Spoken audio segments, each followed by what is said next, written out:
Hello students, I am CS Snigdha Agrawal. In the last video, we studied how to calculate material price variance. Today we will learn how to calculate material quantity variance. So let's start today's video. सबसे पहले तो हम ये देख लेते हैं कि material quantity variance होने के क्या क्या रीजंस हो सकते हैं। सबसे पहला ये रीज़न हो सकता है कि poor quality of raw material use हुआ हो, जिसकी वजह से हमारी वेस्टेज हो सकता है ज़्यादा हो गई है, या फिर हमने इनएफिशिएंट लेबर को यूज़ किया जिसकी वजह से क्या होगा, वेस्टेज ज़्यादा हो जाएगा। ठीक है, अगर हम अनस्किल्ड लेबर को यूज़ करेंगे तो बट ऑब्वियस सी बात है कि वेस्टेज ज़्यादा ही होगा। उसके बाद हो सकता है जब हमने स्टैंडर्ड सेट किया है तो उस वक्त हमने कुछ गलत स्टैंडर्ड सेट कर दिया हो, जिसकी वजह से भी मटेरियल क्वांटिटी वेरिएंस हो सकता है। या फिर जो हम मशीन्स यूज़ कर रहे हैं वो आउटडेटेड हो, ठीक है, या फिर हमने जो प्रोडक्ट डिज़ाइन पहले सोचा हो वो हमने चेंज कर दिया हो, उसमें कुछ मॉडिफिकेशन लेके आ गए, जिसकी वजह से भी हमारा मटेरियल क्वांटिटी वेरिएंस हो सकता है। चलिए अब देखते हैं मटेरियल क्वांटिटी वेरिएंस को कैलकुलेट करने का फॉर्मूला।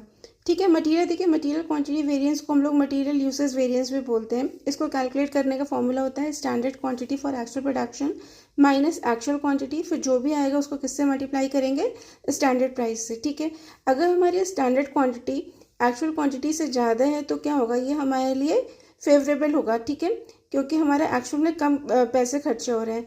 ठीक है, और अगर उल्टा हो जाएगा, अगर स्टैंडर्ड क्वांटिटी कम है और एक्चुअल क्वांटिटी ज़्यादा यूज़ हुई है तो ये हमारे लिए एडवर्स होगा। ठीक है, तो चलिए इसको समझते हैं एक एग्जाम्पल के थ्रू। एग्जाम्पल हम वही वाला ले रहे हैं जो हमने लास्ट वीडियो में लिया था।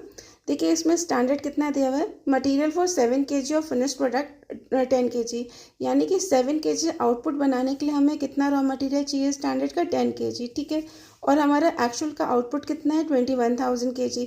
तो हमारा standard quantity for actual production क्या हो जाएगा, ठीक है, ये हो जाएगा हमारा 10 × 21,000 डिवाइडेड बाई 7 kg को बनाने के लिए कितना मटेरियल चाहिए था, 10 kg, तो 21,000 को बनाने के लिए कितना चाहिए, ये हम यूनिटरी मेथड से कैलकुलेट करेंगे तो ये हमारा आ जाएगा 30,000 kg। ठीक है, उसके बाद हमें क्या चाहिए होता है, एक्चुअल क्वांटिटी, ये तो गिवन ही है। Actual quantity material consumed 28,000। ठीक है, मटेरियल यूज़ दिया हुआ है ना 28,000 का, तो ये कितना आ जाएगा, 28,000 kg। ठीक है, फिर हमें चाहिए क्या, स्टैंडर्ड प्राइस। स्टैंडर्ड प्राइस कितना दिया हुआ है हमें, प्राइस ऑफ मटेरियल स्टैंडर्ड में ₹10 पर kg, तो ये आ गया ₹10।